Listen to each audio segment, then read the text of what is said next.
సందర్భంగా ఈరోజు ఘాట్కి రావటం జరిగింది. ఆ మహనీయుడు ఎన్ని సంవత్సరాలైనా ఆయన చరిత్ర అజరామరంగానే ఉంటుంది. తెలుగు జాతి ఉన్నంత వరకు తెలుగు వాళ్ళ గుండెల్లో ఆయన స్థిరమైన స్థానాన్ని సంపాదించారు. ఒక నటుడుగాను, అదేవిధంగా గొప్ప రాజకీయవేత్తగాను భారతదేశంలో కాంగ్రెస్కి యాంటీ పార్టీలన్నింటినీ కూడా ఆయన కలిపి ఒక తాటి మీదకి తీసుకొచ్చి నేషనల్ ఫ్రంట్ స్థాపించి మొత్తం భారతదేశంలోని తెలుగు జాతి గౌరవాన్ని నిలబెట్టిన ఏకైక వ్యక్తి ఒక నందమూరి తారక రామారావు గారు. నేను ఆయన భార్యను అవటం ఎన్నో జన్మలుగా చేసుకున్న పుణ్యం నేనది.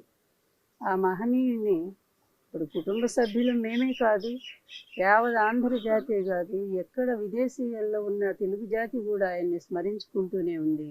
ఎన్నో చోట్ల మరి ఈ కార్యక్రమం నిర్వహిస్తూనే ఉన్నారు. ఎన్నో అన్నదానాలు జరుగుతున్నాయి, ఎన్నో రక్తదానాలు జరుగుతున్నాయి.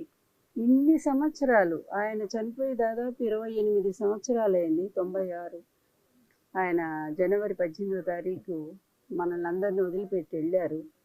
కానీ ఆయన కీర్తి మాత్రం ఎప్పటికీ చెక్కు చెదరకుండా అలాగే ఉండిపోయింది.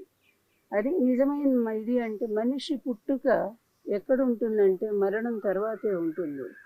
మరణించినా బ్రతికుండే వాళ్ళు ఎవరు?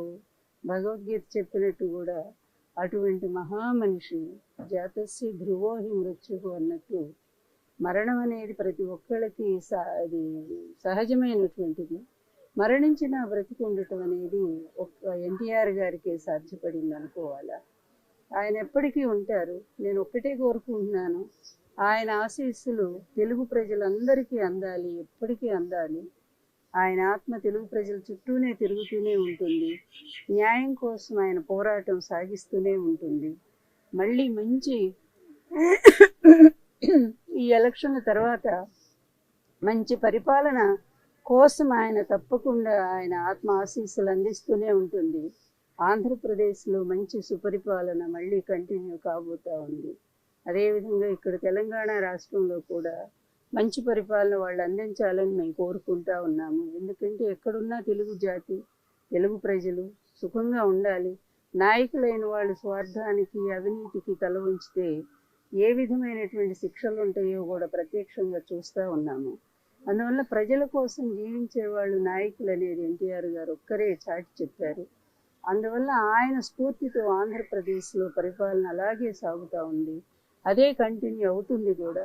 అందువలన రేపు 4వ తారీఖు జరిగే ఎన్నిక తర్వాత